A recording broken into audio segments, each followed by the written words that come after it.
8장 후반부 22절 말씀을 보면 율법과 증거의 말씀을 따르지 아니하는 자들은 심한 흑암 가운데로 쫓겨간다고 말을 합니다. 자, 그런데 오늘 본문 9장에서는 전에 흑암 가운데 고통당하는 자들에게 빛이 비친다고 말을 합니다. 8장에서 징계, 벌을 받는 자들이 유다 왕국이라면 9장에서 회복되는 자들은 북이스라엘의 스불론, 납달리 땅에 사는 자들입니다. 해변길과 요단 저쪽 이방의 갈릴리에 사는 자들입니다. 이 지역들은 일반적으로 지리적인 이유로 인하여서 전쟁이 빈번하고 그리고 이방인들의 거주가 잦았습니다. 그리고 이방 종교의 영향도 상당히 강했습니다. 또 먼저 멸망한 이들 북이스라엘은 아수르의 억압 가운데 있었을 겁니다. 따라서 이들을 일컬어 흑암에 행하던 백성이라고, 사망의 그늘진 땅에 거주한다고 하는 겁니다. 그런데 주님께서 바로 이들 지역을 창성하게 하시며 즐거움을 더하게 하신다고 하십니다. 주께서 이들 지역에 살던 자들의 무겁게 맨 멍에와 어깨의 채찍과 압제자의 막대기를 꺾으셨기 때문이라고 이야기를 합니다. 그리고 이런 사실들과 연관하여서 이사야 선지자는 6절, 7절에서 이 흑암 가운데에서 고통당하던 자들을 회복시킬 수단에 대하여서 말합니다. 이 수단은 다름 아닌 바로 한 아기입니다. 그런데 이 아들이 애사로운 존재가 아닌 걸로 보입니다. 이 아기는 왕 같은 존재이기 때문입니다. 6절 말씀을 보면 그의 어깨에는 정사를 메었다라고 이야기를 합니다. 그런데 여기서 정사라는 단어는 일단 그 다스림과 통치와 관련된 단어입니다. 따라서 이 아기가 지금 왕 같은 존재임을 알려주는 겁니다.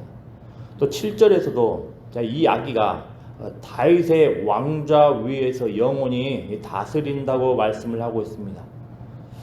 이런 점들을 고려했을 때 우리는 이 아기는 사무엘하 7장에서 하나님께서 다윗에게 주신 약속 말씀을 따라서 다윗의 후손으로 와서 하나님 나라의 왕위를 영원히 경고하게 할 자로 보는 겁니다. 다윗의 후손으로 왕위에 올랐던 많은 왕들이 있었지만 하나님의 나라는 온전히 경고하게 할 왕은 없었습니다.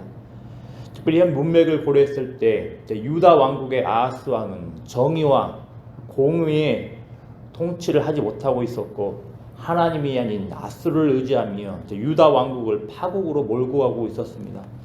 이런 상황 가운데에서 이사야는 하나님 나라를 경고하게 할 한 아기 왕을 보는 겁니다. 그런데 이 아기 왕의 이름들도 심상치가 않습니다. 뭐라고 이야기를 합니까? 이름은 4가지로 언급을 하고 있습니다. 먼저 기묘한 모사입니다. 개혁개정에서는 기묘자 모사라고 하는데 기묘한 모사입니다.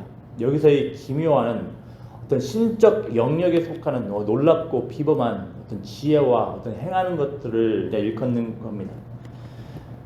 이 아기가 기묘한 모사라는 그 이름을 지녔다는 것은 이 아기가 하나님께 속한 놀랍고 비범한 어떤 지혜를, 어떤 행동들을 계시하는 존재라는 것을 가르쳐 주는 겁니다. 두 번째는 이 아기는 전능하신 하나님이라는 이름을 지녔는데 이 이름 또한 신적 영역의 능력과 연결됩니다. 물론 이스라엘 사람들은 이름을 지을 때 하나님을 의미하는 단어인 엘 등을 많이 사용하기 때문에 이 이름 자체가 자동적으로 신적 영역과 관련되었다고 말할 수는 없습니다. 하지만 현재 이 아기와 관련된 그 내용들의 신적 영역과 관련된 내용이 지금 계속해서 언급되는 상황이기에 여기에서 이 아기의 전능하신 하나님이라는 그 이름은 단순한 이름이 아니라 이 아기의 존재가 어떤 존재인지를 가르쳐 준다고 할 수 있을 겁니다. 어떤 존재입니까? 분명히 하나님과 관련된 그런 아기임을 보여줍니다. 세 번째로 이 아기의 이름은 영존하시는 아버지라고 이야기를 합니다. 여기서 주목할 것은 영존이라는 표현입니다. 이 아기는 유한한 존재가 아니라 무한한 존재임을 말해줍니다. 필요세계와는 다른 거룩한 존재임을 알려줍니다. 자, 그런데 이 아기의 이름에는 아버지라는 말이 붙습니다. 이스라엘은 종종 하나님의 아들로 불리는 경우가 있었습니다. 이것들을 고려를 한다면 이 아기는 영존하시는 이스라엘 언약 백성의 아버지라 할 수 있는 겁니다. 또 네 번째로 이 아기의 이름은 평강의 왕이라고 이야기를 합니다. 이 아기는 진정한 평강을 가져오는 왕인 겁니다. 당대 왕들의 중요한 덕목 중에 하나가 백성들에게 평화를 주는 것이기에, 평화를 가져오는 것이기에, 그렇다면 이 아기 왕은 왕다운 왕인 겁니다. 진정한 평화를 가져오기에 왕다운 왕왕입니다. 그 이름 자체가 평강의 왕입니다. 지금까지 간략하게 흑암 가운데 행하며 고통당하던 자들을 회복시킬 한 악에 관하여서 간략하게 살펴봤습니다. 자, 그럼 당연히 이 질문이 떠올라야 합니다. 그럼 이 아기 왕은 누구일까? 사실 오늘 본문을 본다 하더라도, 이사야서를 계속 본다 하더라도 이와 어울리는 인간 왕, 그러니까 유다 왕국에 속한 왕은 없습니다. 그런 아기 왕은 없습니다. 자, 그런데 우리는 잘 아는 대로 이 왕이 누구인지 우리는 신약성경 마태복음에서 발견을 하게 됩니다. 제가 이게 읽어드리겠습니다. 마태복음 4장 14절부터 16절에서는 이렇게 기록을 합니다. 이는 선지자 이사야를 통하여 하신 말씀을 이루려 하심이라. 일렀으되 스불론 땅과 납달리 땅과 요단강 저편 해변길과 이방의 갈릴리여, 흑암에 앉은 백성이 큰 빛을 보았고 사망의 땅과 그늘에 앉은 자들에게 빛이 비추었도다 하였느니라. 아멘. 자, 우리는 다윗의 후손으로 와서 하나님 나라를 영원히 경고하게 할 왕이신 예수를 이 본문에서 우리 만나게 되는 겁니다. 흑암 가운데 행하며 고통당하면서 살아가던 자들이 이제 빛이신 예수님을 인하여서 하나님 나라로 옮겨지는 은혜를 받게 된 겁니다. 사람들은 끊임없이 정의와 공의를 따라 다스리며 진정한 평화를 가져올 왕들을 갈구합니다. 그런 대상들을 갈구합니다. 사람들이 끊임없이 누군가를 의지하며 살아갑니다. 무엇인가를 의지하며 살아갑니다. 이스라엘 백성들도 마찬가지입니다.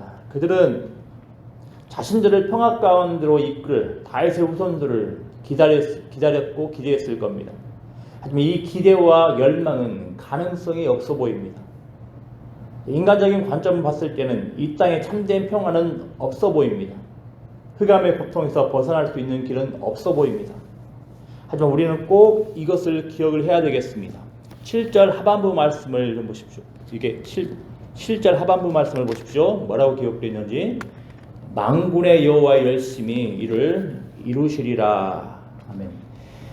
만군의 여호와의 열심히 이를 이루신다는 겁니다. 우리는 이 만군의 여호와의 열심을 따라서 이 땅 가운데 하나님 나라를 가져오신 예수를 만나고 참된 평화를 경험하고 있는 자들인 겁니다. 저는 이 세상에서 정치와 제도, 어떤 권위 등을 다 부정하지는 않습니다. 다 존중하며 살아갑니다. 하지만 이 세상에 어떤 그 정치와 제도, 어떤 권위, 지혜 등을 전적으로 신뢰하지는 않습니다. 왜냐하면 진정한 정의와 공의의 통치, 진정한 평화는 오직 참 왕 대신 예수 그리스도를 통해서만 임한다는 것을 믿기 때문입니다. 따라서 우리가 아하스 왕의 입장을 우리의 입장으로 삼아봤을 때 세상에서 우리의 포지션, 우리의 위치는 분명합니다. 왕이신 예수를 보내주신 하나님 편을 선택을 하는 겁니다.